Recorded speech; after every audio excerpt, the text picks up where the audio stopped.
what you want, when you want it, where you want it. This is The Mesh.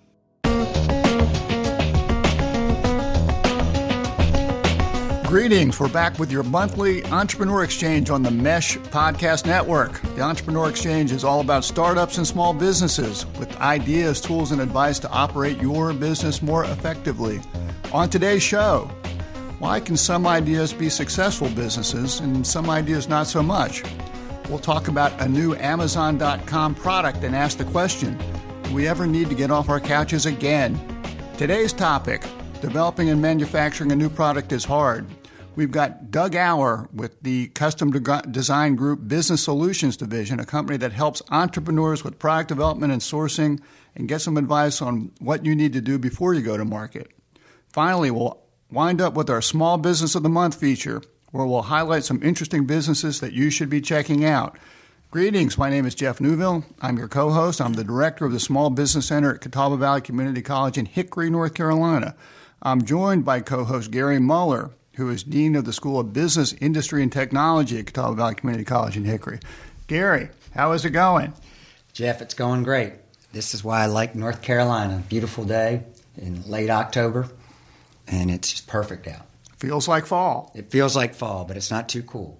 Not too cool, not too hot, just right? Just right. That'd be North Carolina. Oh, very good. Well, this is a good time to be in the foothills of North Carolina. We just as part of our Chamber of Commerce activities, we encourage everyone to come visit, come to Hickory, come to Asheville, come to everywhere in between. Now is a great time to be visiting and seeing what's out here. So, outside we have a tornado every once in a while. We did have a very modest tornado visit us earlier this week. So, you know, what are we talking about? It's awful here. No, just kidding.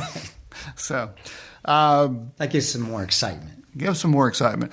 So I also want to welcome our guest. Our guest is Doug Auer, who is a founding partner of Custom Design Group, a company that designs and customizes apparel, works with entrepreneurs to help them develop products, helps with sourcing strategies, marketing strategies. Doug, how are you doing today? We're doing very well, Jeff. Gary, thank you very much for the opportunity. I look forward to speaking with you. We're glad you're here. Thank you. Tell us a little bit about Custom Design Group and what you guys got going on. Thank you. So, as you said, Custom Design Group is an embellisher of mostly apparel, but we'll do almost any product. Think of it as your brand, we put it on a product. We have customized, some companies have come to us with sales promotional items like a Yeti cooler, and we'll customize that with their brand name on it, local here in town. But most of what we do are team uniforms, athletic apparel, a lot of corporate identity work, things of that nature. A lot of apparel, which is either screen printed, sublimated, embroidered. You get the idea. That sounds good. Well, we appreciate you joining us. Yes. And you've brought a bevy of products here that for all of our listeners to see. Wait, that's not good for our podcast, is it? I still felt like I needed to have some tangible items. So in addition to the core piece of Custom Design Group, we have area that I work in, which is sort of I would call it a business incubator. That's essentially what I do. And some of this is a legacy from the company that we came from when the four of us bought the business out earlier this year from our parent. And there were these projects that people had come to them with. And they come to them with the idea of, essentially it's someone with a notion. Everybody has their great idea. Not a lot of people know how to get that great idea to market. So what they would come to us, and we would help them get to market. And if you got a minute, I'll just kind of give you I know this is the visual part that people can't see, but just to kind of give you a range. I have with me here a patented orthotic sock, one of my clients. I have a kind of an enhanced version of spike ball called Crush Ball. So that's this guy here. We really need a TV camera. I have a client making a snowboard cover. That's what this one is here. So you get some sense of diversity. I have an author who wrote a children's book about sort of the scenario of the tooth fairy coming and taking your tooth. And so this product, I don't make this product, but it's manifested in a bunch of shirts that we do, and I have some pillowcases, kind of to give you that idea, from Art in the Book. So that gives you a Christmas range. present ideas for the grandchildren. Yeah, any of this would work in that. Well, maybe not the orthotic sock, but, Maybe not socks, but some of the others. So, book. Yeah, we did do a pretty big investigative piece on the Tooth Fairy a few podcasts ago, Doug. We sort of blew that one out of the water, so you're coming to this one a little bit late. hush, hush on that. Okay. Don't ruin the sales. We also just do, in general, sort of a local company, which I think I can talk about now. HSM Solutions has launched a consumer division called Parks Health Products. In fact, they are just now returning from their first introductory to market trade show, which was this week in Atlanta. We did a lot of development with them on certain sort of pieces that help launch, whether it's apparel, whether it's parts of their mattress cover. So we try to be pretty diverse in helping get to market. Oh, good. Well, we're gonna get to some of the advice on getting to market and getting through that product development process, but we always like to talk a little bit about an article that we've come across in our travels, and something that came across my desk just this week, in that Amazon has introduced a new product, or I guess it's a combination product service, called Amazon Key, which is a special lock that their Amazon Prime customers can buy that allows them to enter your home and make deliveries. So I guess you don't have it out on your steps there, and they also include a camera. So I guess it gives you the comfort that when Mr. Amazon delivery guy or girl is in your home making deliveries, they're not going through your underwear drawer or whatever, harassing your dog or whatnot. So there was actually an interesting article, and I say article, it was really an op-ed piece in the Washington Post, sort of questioning whether Amazon has gone too far in that, is this a sort of intrusive product or service that is not going to be well received?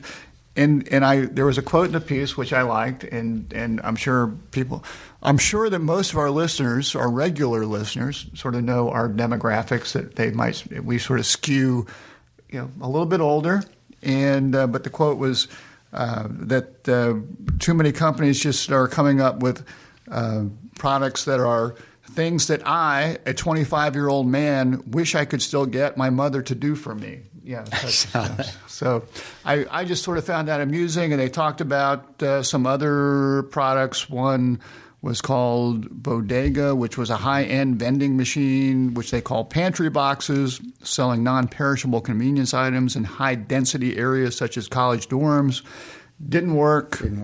They found that actually people liked human interaction. I thought that was interesting. Yeah. Because I thought that might work, since being somebody didn't want to leave a dorm, but they actually say people want to talk to people. So it just when they go to the store.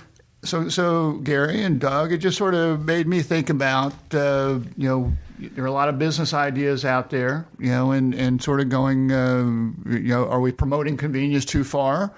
Are we just old? Are we? Get off my lawn, just Gary. Old. I was. It was a little sketchy for me, thinking I'm going to let somebody come into my house and give them free reign. Although we did talk about maybe some alternatives, but I guess I am the old. Of course, I'm a late adapter to new technology.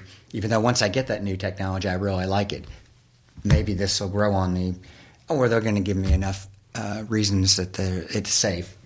But it was a little worrisome to me at first blush. Well, and I wonder about the new technology, and that as millennials are becoming the more powerful group to be selling to, millennials have grown up with social media, with putting all sorts of personal information about themselves out there, which some of us older folks are more wary of. Yes, exactly. More careful. So, I sort of go back to business ideas and try to think through: is something going to be unique? Is it going to solve a problem or provide meets a need that's not being currently met, and I'm sort of scratching my head saying, is this a good thing or bad thing?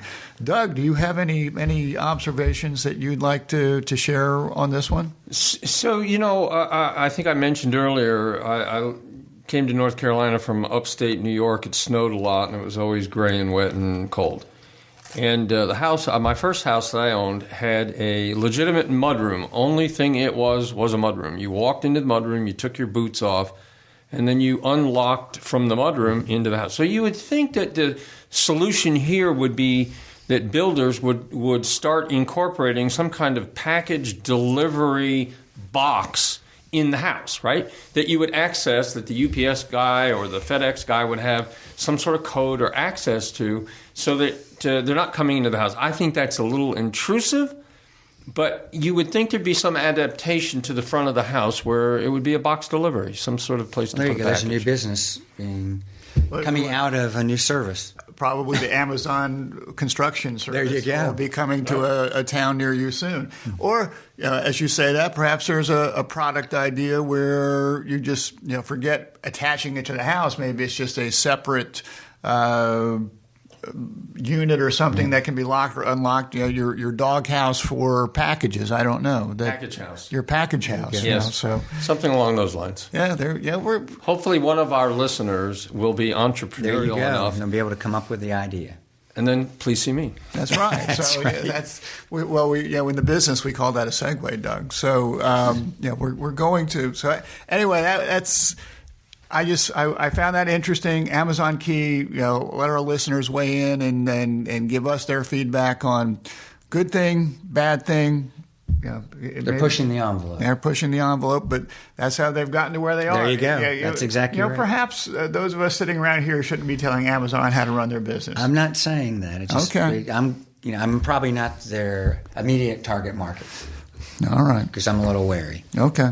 All right. Well, anyway, we're talking about developing products. We're talking about developing businesses, and that's an area where Doug and his company has some experience and expertise. So, Doug, let's talk a little bit about when you work with clients, they come to you with an idea for a product, but often, and this has been my experience as well, getting that initial product made is a challenge. You're starting with an idea. Most manufacturers, when you come to them, they're happy to make thousands of them, but making that first one and putting in that product development time is a real challenge. So, talk to us a little bit about the challenges that entrepreneur or startup face when they're looking to develop their initial product. Yeah, I think the number one piece of advice is be clear about what it is you're trying to bring to market and stay with that. Be clear, stay on course. During the development process, almost every effort I've been involved with gets some kind of drift to it, some kind of leakage off to the side. They see something, they get distracted by something.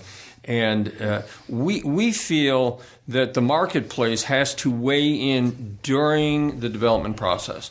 So short of spending a lot of money on focus groups, which most people don't have, we encourage get your product to market, get it somewhere. Understand that it's probably not going to look like that after phase 2.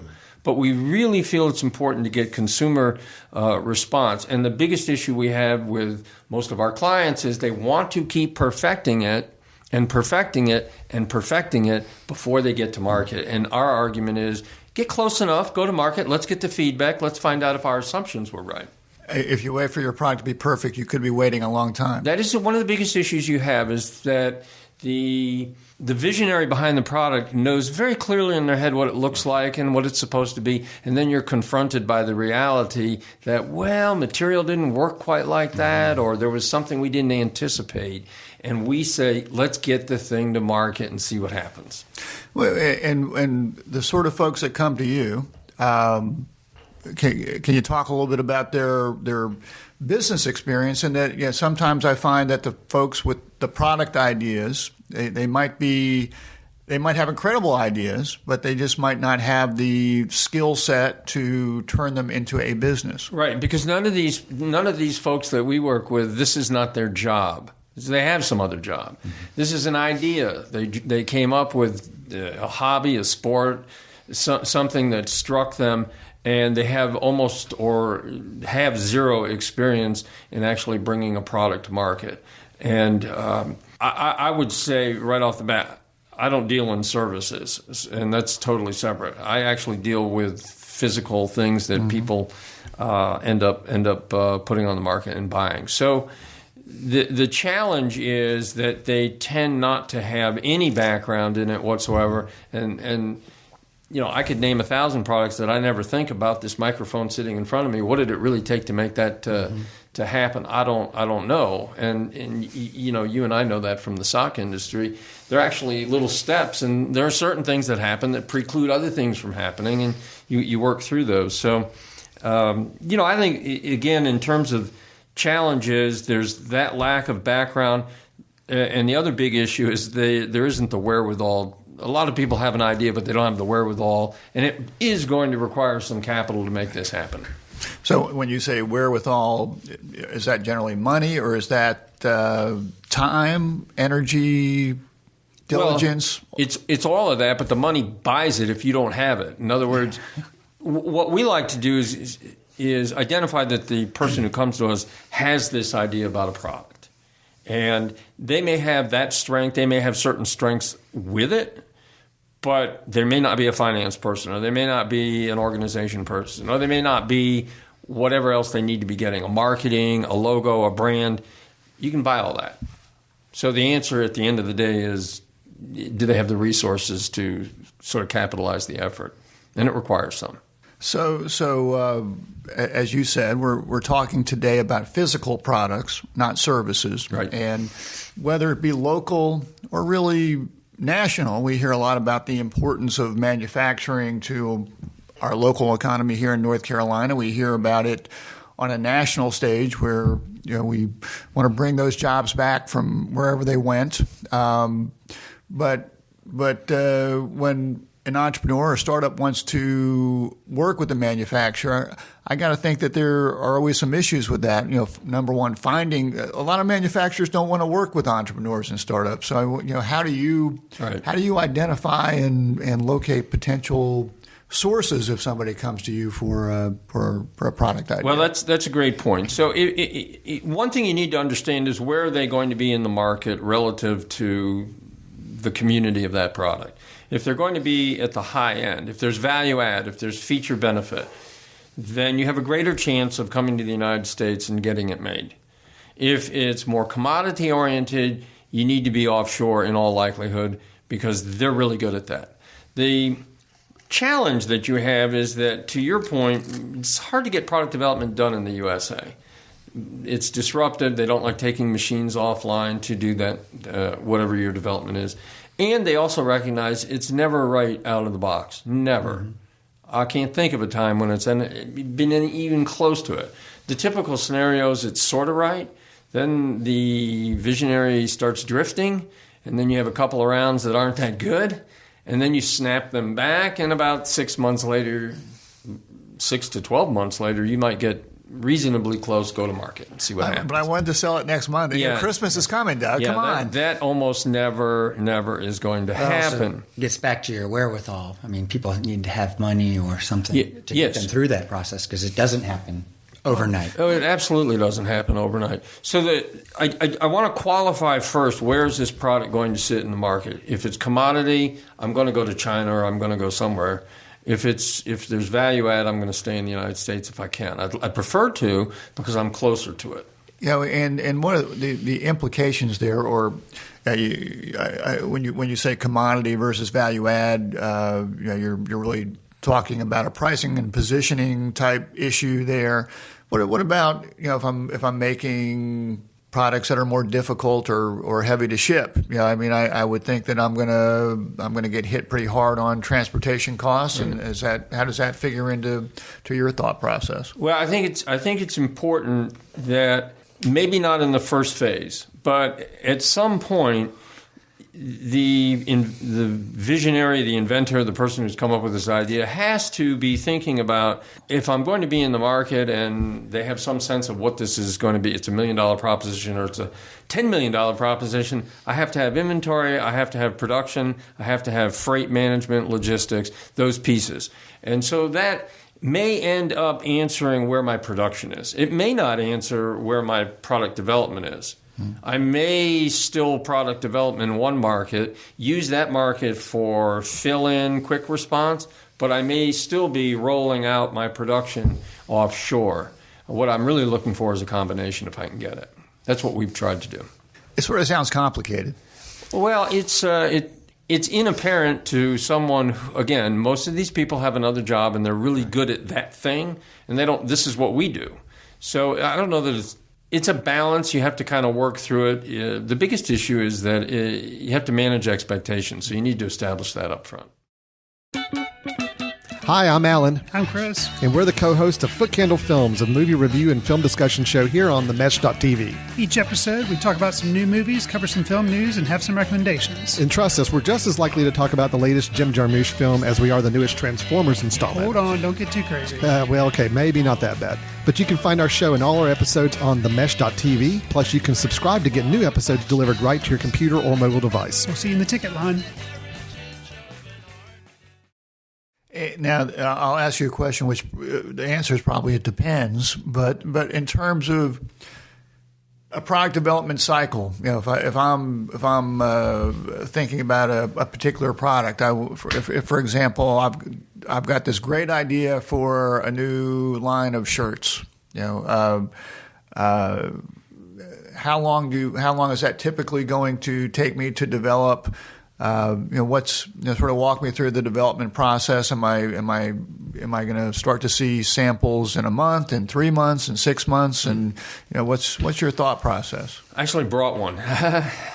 Again, we need TV here. So I brought a little cycle of development. I think this was about 8 months, 9 months, and here's the product. You can see. They can't see, but you can see. It's an orthotic sock. Okay. Orthotic sock. Okay. You and I have been in the sock business, and most people would think, how could that have taken 8 months? What's the issue here? But there are a number of steps. So the answer is there's probably, once you have CADs and tech packs, which itself... Whoa. CADs and tech packs? Oh, okay, sorry. I don't want to do that. All right, let's start with, I have a vision. This is what I'm trying to accomplish. There we go. So then we would spend probably 30 days vetting the market. We want to understand where the positioning is going to be.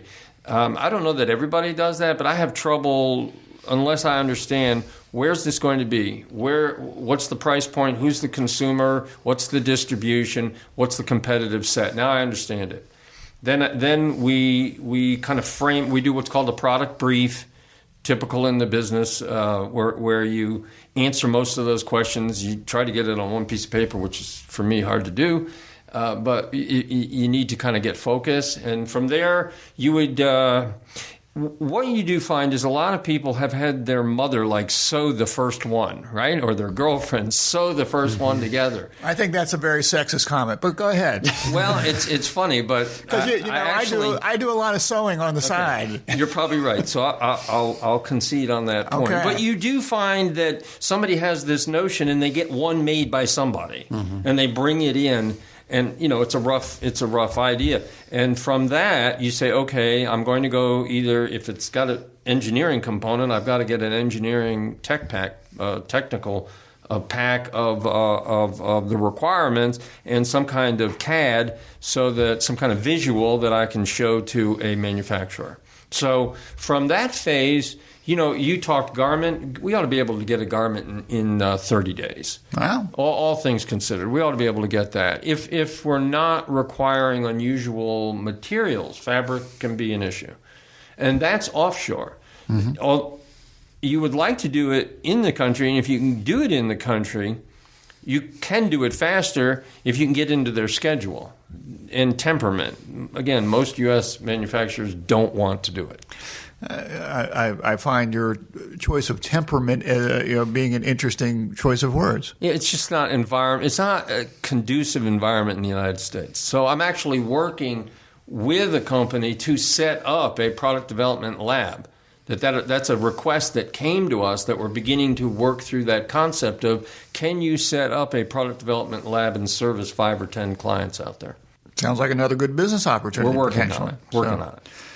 So ultimately, I think you're trying to connect people to a trustworthy sourcing partner that, and you mentioned that in certain times you might even have a backup partner for quick response.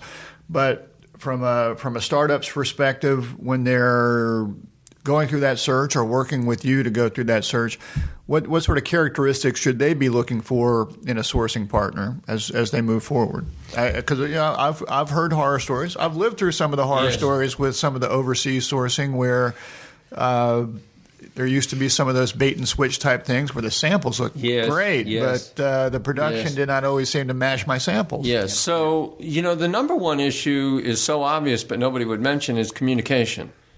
You have to have, and let's face it, in the United States, most people in the United States don't speak Chinese very well. I know some that don't speak good English. That too is true. But in China, they generally have someone who's learned how to speak reasonably good English. You've got to get connected. And I like to work with a company that not only has a couple of people, but dedicate them sort of as their U.S. desk, if you will. And even better if they put someone in the United States. So communication is actually the fundamental and most important thing. Now, once you get by that, you're good. But that's important in any business. In any business, but this it truly is. You're not going to accomplish anything without it. We had business in China, and we ran through the same thing. And first thing we did is set up English-speaking people that understood our business. That's exactly correct. So on a broad scale, you end up with a Shanghai office with about 50 people in it to manage the piece. But that's not what we're talking about here. What we're talking about here is that you want to just get something made to your spec. And so you've got to rely on, I sit here as an intermediary. You don't necessarily have to use an intermediary, but if you're not, you're going to spend a lot of time. And the other issue you have to get used to is that you are 13 hours apart, which means you lose a whole day if you're not responding at 5 and 6 o'clock in the morning to what they're writing to you at the end of the day. If you don't respond, then another day goes by, and it's really easy to start losing days. They don't manipulate their hours to cater to us? No. You have to be awake and responding when they're talking. Well, we're still working on making America great again. We'll fix that. Right. Don't worry. That's good. So, I think that's important. You talked about how you maintain the quality. So it's important that most of these projects coming to you, there's something new and different about them. Sometimes it's, I can make a less expensive version of what's out there. But generally, it's a whole new idea. And so you go to a supplier, and the supplier is trying to interpret this in the format of something they've already done. You don't want that to happen. You have to get them to understand, no, I'm not trying to get you to take my idea and sort of put it into a mold you already have. That's a very good point. Very difficult. Very difficult to get them out of that framework. Right. And I'll just give you a quick anecdote about this sock product, which, as you know from the industry, you were really going for supple, for hand, and for stretch and fit and all those things. This is a sock with an orthotic pad built into it that is meant to be the exact opposite of what we talked about for 20 years in the business. Stiff, hard, not flexible, non-stretch. And to get a knitter to understand, forget the 20 years that you've been doing it this way. I need you to do it this way. It's been an interesting experience to get that to happen. And it's literally taken about 6 months to get it to happen. And was that with an overseas manufacturer? Overseas. Okay. Overseas. And again, you just have to sort of build in an expectation about the calendar, because what's going to happen is after the prototype is made, takes about 7 to 10 days to get it to the United States. And so these time lags start building in. If you think about 3 or 4 rounds of development, there's over a month of dead air in there. You have to deal with that. Any other from a product development startup perspective, other startup expense type issues that people should be building into their thought process as they contemplate developing their product? Yes, in the first phase, I do think you have to work with someone, whether it's an agent here or an agent in China. You're going to work with somebody and probably pay them some kind of retainer to make that happen. You're going to pay for samples. You may be paying for the component pieces. The supplier may not want to be out on the component pieces. So you may be supplying that.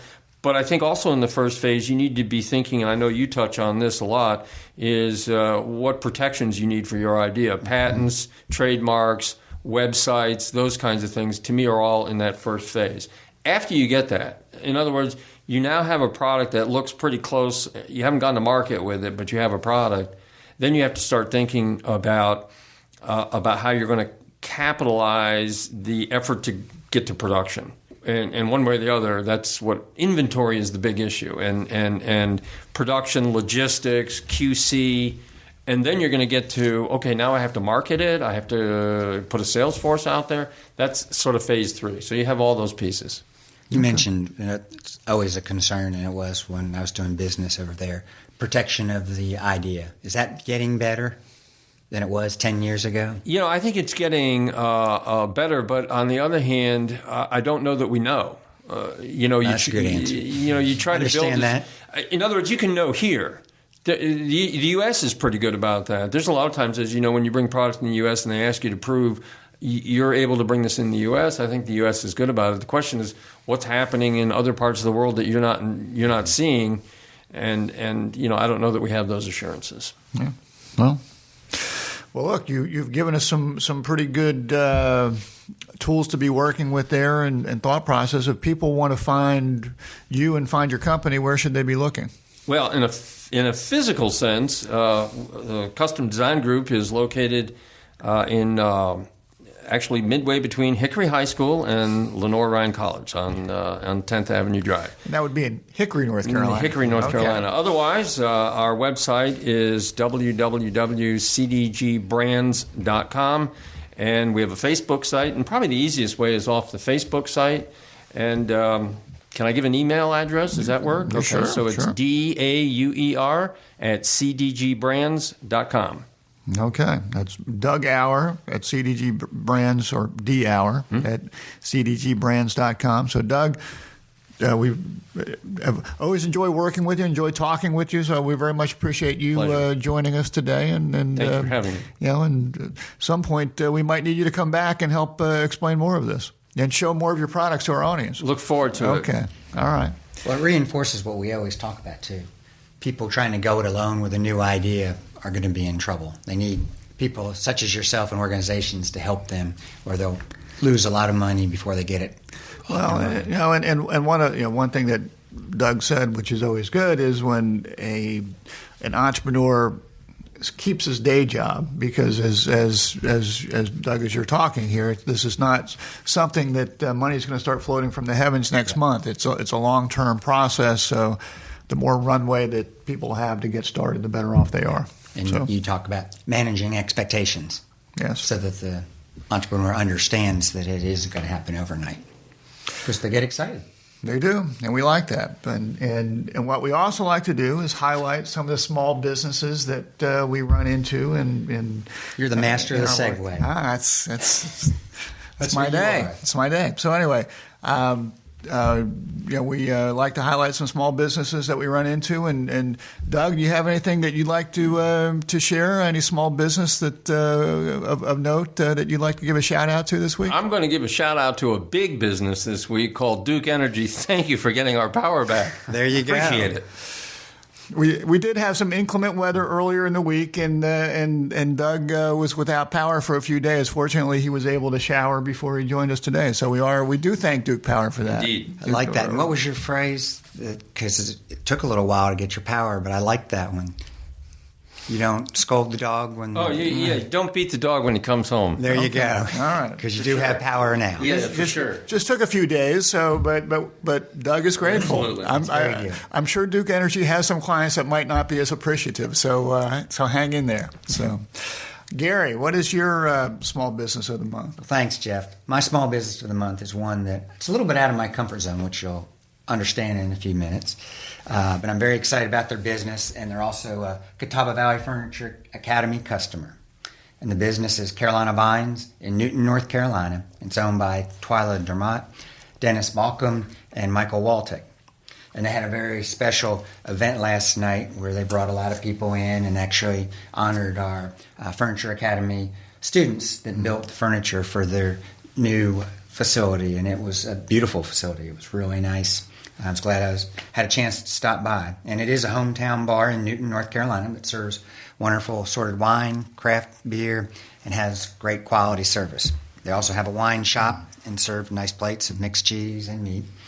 I liked it, very well designed, and the atmosphere was great. It's a nice size where it's big enough to have a crowd of 50 people, but then also you can go there just one-on-one or in a small group and have a good time. It's truly locally owned and operated, and you don't want to miss it. I liked Twyla's comment. She said, we have a business that brings community. And I just think they're going to be really successful, and I hope so. And, of course, you're a connoisseur of fine wines and craft beers, so I expect to see you there in the near future, or you've already been there. I've been there several times. There you go. I drink to excess by myself there. You probably see me at the bar sometime. So that is you. Yes. So... Anyway, yes, I have been there. So it was a great place. Yes, I've enjoyed it. I really like the people. Well, I've got a sort of an interesting business that I came across also this week, and we're here in late October. It is almost Halloween, which appeals to my pagan side. So my small business of the month is something that I ran into. The name of the business is called Ethereal Crack. It's a business started by a fellow named Tim Starnes, who is a playwright in Waxhaw, North Carolina, which is near Charlotte. And they provide ghost tours in about 20 small towns in North Carolina and South Carolina, using tour guides to tell spooky tales that he has researched. During the day, Mr. Starnes is a financial executive for a nonprofit organization. And he started his walking ghost tour company earlier this year, doing tours in Waxhaw and Concord. He's now expanded to many small cities and towns around Charlotte, including here in our hometown of Hickory. He says he selected cities around Charlotte fairly randomly, and he goes out and he researches homicides and other crimes, and he writes scripts for his tour guides. There was a story in a local Gastonia paper where he said, essentially, we go online for these small towns and start digging up all these stories, find these truly grisly stories, he said. Sometimes the stories match up with whatever you're walking past, and sometimes they don't. We're kind of keeping oral tradition alive. Some of the stories are just these local ghost stories that are going to be forgotten because nobody writes them down. He says that the tours are about 20% history and 80% story, and says it's up to the customers to determine which is truth and which is fiction. For these stories that touch on ghosts, aliens, and Bigfoot, we're not out here to tell you what you should believe or not. It's up for you to decide, or up to you to decide. So his tours cost $15 per person, or there's a discount for groups of 4. You can visit their website at etherealcrack.com. That's ETHEREAL crack.com. Click on the ghost tours, and if you live in the Charlotte area, you'll see about 20 different cities pop up, from Hickory, Lincolnton, Waxhaw, Concord, Rock Hill, South Carolina, all sorts of little towns where they're doing ghost tours now. So, that's neat. So my family loves ghost tours. Well, wherever we go. Well, there you go. You can get one here locally and hear about grisly homicides. I now have a new date night for my wife. You're quite the romantic. I am. So if you've got a suggestion for our Entrepreneur Exchange Small Business of the Month, you can email them to us at exchange@themesh.tv. So thank you for The Mesh. Thank you to The Mesh for hosting us. We want to thank Doug Auer again with Custom Design Group, Business Solutions Division. Thank you for joining us today. You can visit themesh.tv to see the whole network of Mesh podcasts, and you can subscribe at the iTunes Store. Thank you for listening. We hope you have a great and not too spooky Halloween, and we'll look forward to talking with you again in a month. Sounds great. Looking forward to it.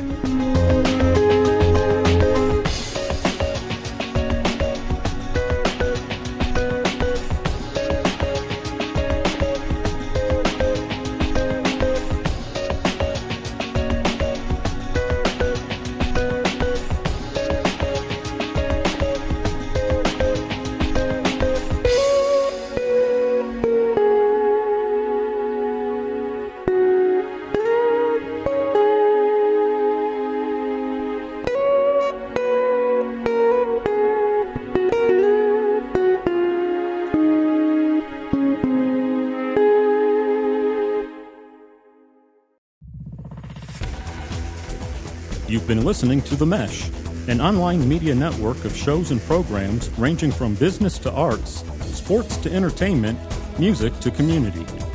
All programs are available on the website as well as through iTunes and YouTube. Check us out online at themesh.tv. Discover other network shows and give us feedback on what you just heard.